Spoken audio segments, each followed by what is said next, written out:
இப்போ பார்த்தீங்கன்னா நம்ம குழம்புக்கு வாங்கின அந்த மிருகால் மீன் வந்து நம்ம இப்போ குளிப்பாட்டிகிட்டு இருக்கோம். நல்லா எந்த அளவுக்கு வந்து குளிப்பாட்டணுமோ அந்த அளவுக்கு சிறப்பாக வந்து மணிமேகலை வந்து குளிப்பாட்டிகிட்டு இருக்காங்க. ஃப்ரெண்ட்ஸ், அடுத்து பார்த்திங்கன்னா நம்ம வந்து வறுவலுக்கு வாங்கி வச்சுருக்க அந்த கட்லா மீன் தான் பார்த்திங்கன்னா இப்போ நம்ம குளிப்பாட்டிகிட்டு இருக்கோம். கொஞ்சம் கல்லுப்பும் கூட சேர்ந்து போட்டு குளிப்பாட்டிக்கலாம்.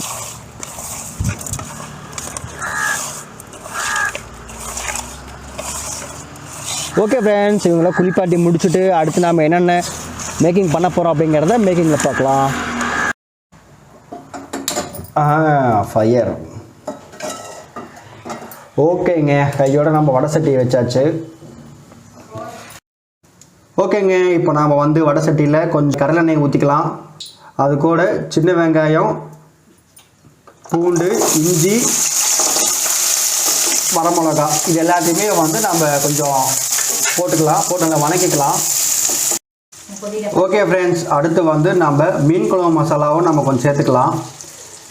இது வந்து பார்த்திங்கன்னா நம்ம 1.25 கிலோ வந்து மீன் நம்ம வாங்கியிருக்கோம். ஸோ அதுக்கேற்ற மாதிரி நம்ம கொஞ்சம் மீன் குழம்பு மசாலா நம்ம ஆட் பண்ணியிருக்கோம். ஸோ இப்போ நீங்கள் எவ்வளோ வாங்குறீங்களோ அதுக்கேற்ற மாதிரி நீங்கள் அதை ஆட் பண்ணிக்கிங்க.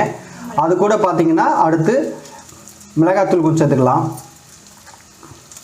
2 டீஸ்பூன் நம்ம சேர்த்துக்கலாம். இன்னொரு டீஸ்பூன் சேர்த்து நம்ம சேர்த்துக்கலாம். மொத்தம் 3 டீஸ்பூன் நம்ம சேர்த்துருக்கோம். இது கூட பார்த்திங்கன்னா நம்ம 1 கப் தேங்காய் நம்ம சேர்த்துக்கலாம். அதையும் சேர்ந்து நம்ம ஒரு வணக்கிக்கலாம். ஓகே ஃப்ரெண்ட்ஸ், இப்போ வந்து மீன் குழம்புக்கான மசாலா ரெடி பண்ணுறதுக்கோசரம் நம்ம இதெல்லாம் வணக்கி வச்சுருக்கோம். இது கொஞ்சம் சூடாக இருக்குது, ஆறட்டும். இது ஆறின உடனே தான் நம்ம மிக்சியில் அடிக்கணும். ஸோ அதுக்கு இடையில பார்த்திங்கன்னா நம்ம மீன் வறுவலுக்கு நம்ம வேணுங்கிறத நம்ம ரெடி பண்ணி வச்சுக்கலாம். ஓகே, மீன் வறுவலுக்கு பார்த்திங்கன்னா நம்ம மீன் எடுத்துகிட்டு வந்தாச்சு. இப்போது மீன் வறுவல் ரெடி பண்ணுறதுக்கு நம்ம என்னென்ன இன்க்ரீடியன்ட் நம்ம கொடுக்குறோம் அப்படிங்கிறத பார்க்க ஆரம்பிக்கலாம். அடுத்து நம்ம மீன் வறுவல் தாங்க பார்க்க போகிறோம். மீன் வறுவல் வந்து நான் தான் செய்ய போகிறேன். மீன் வறுவலுக்கு மீன் எடுத்து கழுவி நீட்டாக ஃப்ரெஷ்ஷாக எடுத்து கழுவி வச்சுட்டோம். அடுத்து வந்து மீன் மசாலா வந்து எடுத்து வச்சுருக்கோம். வறுவல் மசாலா, இந்த மீன் வறுவல்னு கேட்டிங்கனாலே கடையில் தருவாங்க. நான் என்ன பிராண்ட் வாங்குறேன் அப்படின்னு பார்த்தீங்கன்னா ஜேபி அந்த மீன் வறுவல் மசாலா தான் வாங்கியிருக்கேன். அதை வாங்கிக்கோங்க. அதை வாங்கி எடுத்துகிட்டு இந்த மாதிரி ஒரு பிளேட்டில் கொட்டிக்கோங்க. அப்போ இது மட்டுமே இருந்தாலே போதுங்க. வேறு எதுவுமே எந்த இன்க்ரீடியன்ஸும் நீங்கள் சேர்க்க தேவையில்லை. ஆனால் இது மட்டும் சேர்த்து மீனில் எடுத்து டோஸ்ட் பண்ணி வச்சிங்க அப்படின்னா வந்து கொஞ்சம் உப்பும் காரமும் கம்மியாக தான் இருக்கும். ஸோ அதுக்காக நாம் இந்த மசாலா போட்டதுக்கப்புறம் லைட்டாக ஒரே ஒரு ½ ஸ்பூன் இந்த மாதிரி ½ ஸ்பூன் மட்டும் மிளகாத்தூள் சேர்த்துக்கோங்க. ஏன்னா கொஞ்சம் பொரிக்கும் போது காரம் கம்மியாக இருக்கும். அதுக்காக நான் வந்து கொஞ்சம் மிளகாத்தூள் சேர்த்துக்கிறேன். மிளகாத்தூள் சேர்த்துக்கும், உப்பும் சேர்த்துக்கலாம். உப்பு அதுலேயே லைட்டாக உப்பு இருக்கும், அதனால் நம்ம லைட்டாக மட்டும் சேர்த்துக்கலாம், இல்லாட்டி உப்பு அதிகமாகிடும். ஓகே, ஒரு பெரட்டிக்கோங்க. ஓகே, அவ்வளோதான். மீன் ரோஸ்ட் பண்ணுறதுக்கு இந்த இன்க்ரீடியன்ஸ் மட்டும் போதும். வேறு எதுவுமே நீங்கள் ஆட் பண்ண தேவையில்ல. இதுவே சூப்பராக வரும். ஓகே, மீன் மசாலா ரெடி பண்ணி வச்சுட்டோம். இப்போ நம்ம வந்து மீன் அதில் வந்து தடவி வைக்கலாம். மீன் கழுவிட்டு தண்ணி இல்லாமல் எடுத்துக்கோங்க.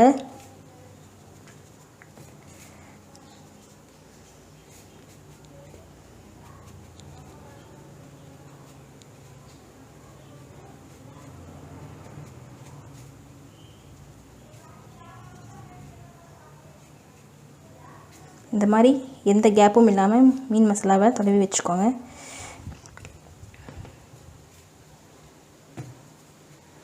இது 10 மினிட்ஸ் இருந்தால் போதும். மீன் குழம்பு வைக்கிற வரைக்கும் இது அப்படியே இருக்கட்டும்.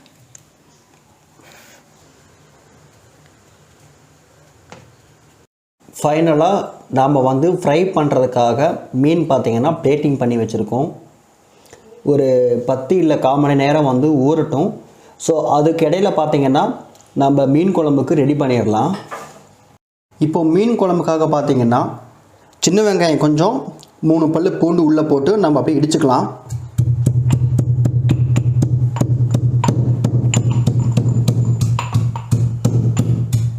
இது நம்ம ஏன் இடித்து போடுறோன்னு கேட்டிங்கன்னா, நம்ம மோஸ்ட்லி வந்து அதை அறுத்து போடுறத விட இந்த மாதிரி இடித்து போட்டோம் அப்படின்னா எசன்ஸ் எல்லாமே வந்து நல்லா ஃபார்ம் ஆகுங்க. ஸோ நமக்கு வந்து நல்ல டேஸ்ட் கொடுக்கும்.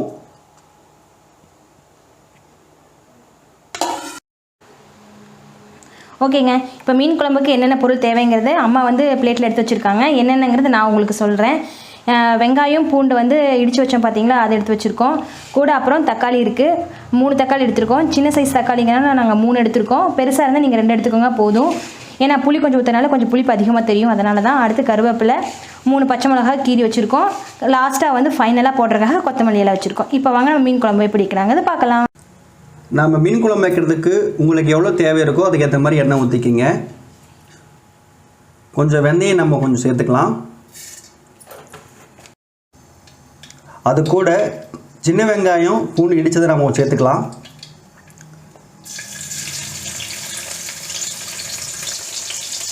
கருவேப்பிலை நம்ம சேர்த்துக்கலாம்.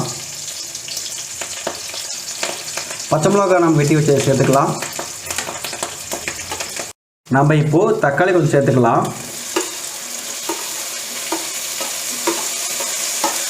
கையோடு அதையும் நம்ம ஒரு வணக்கிக்கலாம். ஸோ வணங்கிட்டு இருக்கும்போது நம்ம கொஞ்சம் மஞ்சள் நம்ம சேர்த்துக்கலாம். அதையும் கூட சேர்த்து நம்ம வணக்கிக்கலாம். நல்லா வணங்கட்டும். தக்காளிகளை வணங்கிடுச்சு. இது கூட பார்த்திங்கன்னா நம்ம அரைச்சி வச்ச அந்த மசாலாவை நம்ம உள்ளே ஊற்றிக்கலாம்.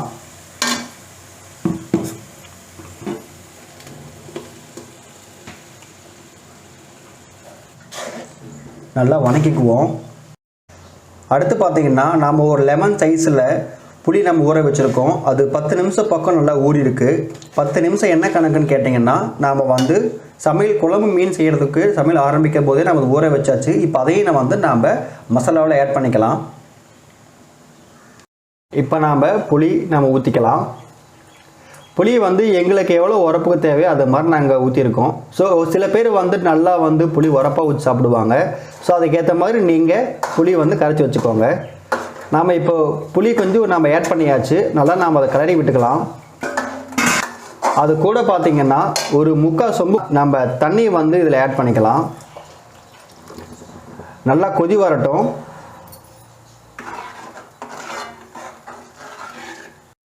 இப்போ பார்த்திங்கன்னா மீன் குழம்பு வந்து நல்லா கொதிக்க ஆரம்பிச்சிருச்சு. இப்போ வந்து நம்ம மீன் போடுறதுக்கு முன்னாடி உப்பு புளிப்பு காரம் ஏதாவது நமக்கு குறைவாக இருக்கா இல்லை கரெக்டாக இருக்காங்கிறத நம்ம டேஸ்ட் பண்ணி பார்த்துட்டு அப்புறம் மீன் போட ஆரம்பிச்சிடலாம். இப்போ நம்ம டேஸ்டிங் பண்ணலாம். ஓகே, இப்போ நாம் அதை டேஸ்ட் பண்ணி பார்த்துடலாம். வா, செமையாக இருக்குங்க. ஓகே, அப்போ நம்ம வந்து டேஸ்டிங் ஓகே, மீன் போட ஆரம்பிச்சிடலாம். ஓகே, நம்ம டேஸ்டிங் பண்ணியாச்சு. அடுத்து நம்ம மீன் போட ஆரம்பிச்சிடலாம். மீன் போடும்போது பார்த்திங்கன்னா நீங்கள் அடுப்பு பார்த்திங்கன்னா சிம்மில் வச்சுக்கோங்க. இப்போ நம்ம மீன் போட ஆரம்பிக்கலாம்.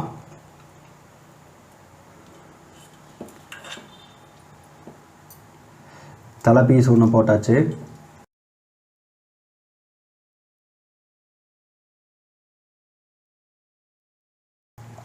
ஓகேங்க, இப்போ நாம் இதே மாதிரி எல்லாமே நம்ம போட்டாச்சு. இப்போ நாம் வந்து அந்த பிளேட் வச்சு மூடிக்கலாம்.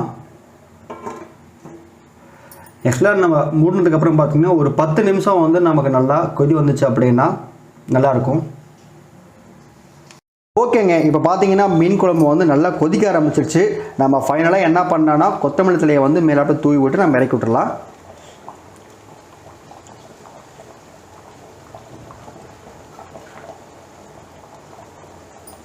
ஓகே, நமக்கு சூடான சுவையான மீன் குழம்பு தயாராகிடுச்சு. ஓகேங்க, இப்போ நம்ம அடுத்து பார்த்திங்கன்னா மீன் வந்து நமக்கு நல்லா வந்து காஞ்சிருச்சு. இப்போ நம்ம வந்துட்டு மீன் பொரிக்க ஆரம்பிச்சிடலாம். இப்போ வந்து பார்த்திங்கன்னா வடச்சட்டி நம்ம வச்சாச்சு. அதில் கொஞ்சம் எண்ணெயை நம்ம ஊற்றிட்டுருக்கோம். எண்ணெய் நல்லா காயிட்டும். இப்போ எண்ணெய் வந்து பார்த்திங்கன்னா நம்ம வந்துட்டு ஒரு மீன் போட்டால் முழுகிற அளவுக்கு தான் நம்ம வந்து எண்ணெய் போட்டிருக்கோம். ஏன்னு கேட்டிங்கன்னா நம்ம வந்து மீன் பொரிச்ச எண்ணெய் வந்து வேறு எதுக்குமே நம்ம சமையலுக்கு உபயோகப்படுத்த முடியாது. ஸோ அதனால் வந்துட்டு மீனுக்கு ஏற்ற மாதிரி நீங்கள் எண்ணெய் ஊற்றிக்கிங்க. இப்போ நல்லா காஞ்சிட்டோம். இப்போ நம்ம மீன் வந்து பொரிக்க ஆரம்பிச்சிடலாம். எண்ணெய் நல்லா காஞ்சிருச்சு.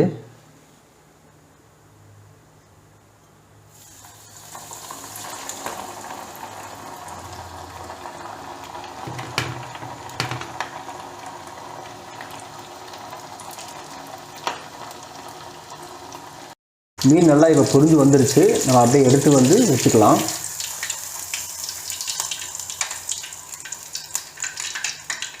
நல்லா பொன்னிறமாகவே வந்து பார்த்திங்கன்னா மீன் வந்து பொரிஞ்சு வந்துருச்சு.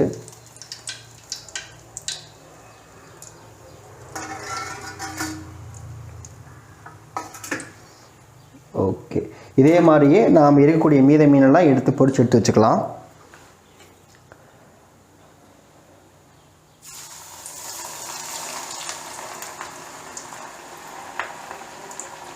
ஓகே ஃப்ரெண்ட்ஸ், இப்போ நாம் வந்துட்டு மீதி இருக்கக்கூடிய எல்லாமே பொரிச்சு எடுத்துக்கலாம். அடுத்து வந்து நாம் சாப்பிடும்போது vlog கண்டினியூ பண்ணிக்கலாம்.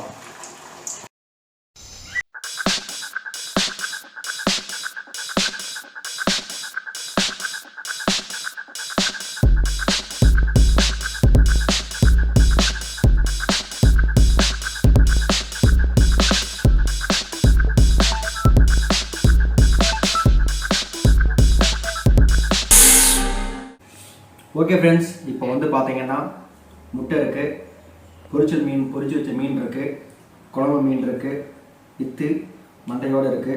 இப்போ நம்ம சாப்பிட ஆரம்பிக்கலாம். ஃபஸ்ட்டு முட்டை எடுத்து ஆரம்பிக்கலாம்.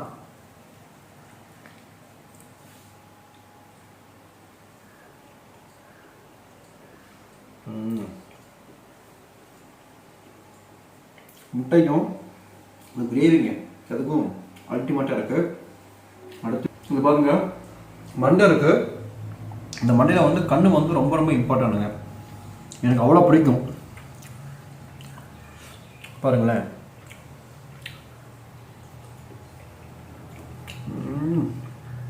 வா நல்லா வந்துருக்குங்க மீன். குழம்பு அவ்வளோ டேஸ்டாக இருக்குது. மீன் அற்புதமாக வந்துருக்கு. பாருங்கள், குழம்பு பீஸ் ஒன்று எடுத்துக்கலாம். மரல் பீஸ் ஆல்ரெடி எடுத்துருக்கோம். எல்லாத்தையும் செஞ்சு அது கூட வந்து ஒரு வெங்காயம் வச்சு ஒரு கல்ப் அடிக்கலாம்.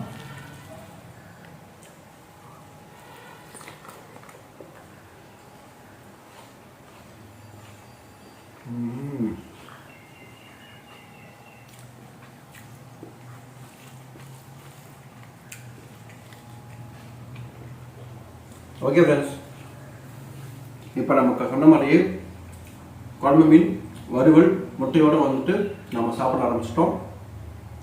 நம்ம வீடியோ வந்து இப்போ ஃபஸ்ட் டைம் பார்க்குறீங்க அப்படின்னா மறக்காம சப்ஸ்கிரைப் பண்ணிடுங்க. இதே மாதிரி இன்னொரு வீடியோவில் நான் சந்திக்கிறேன். பாய்.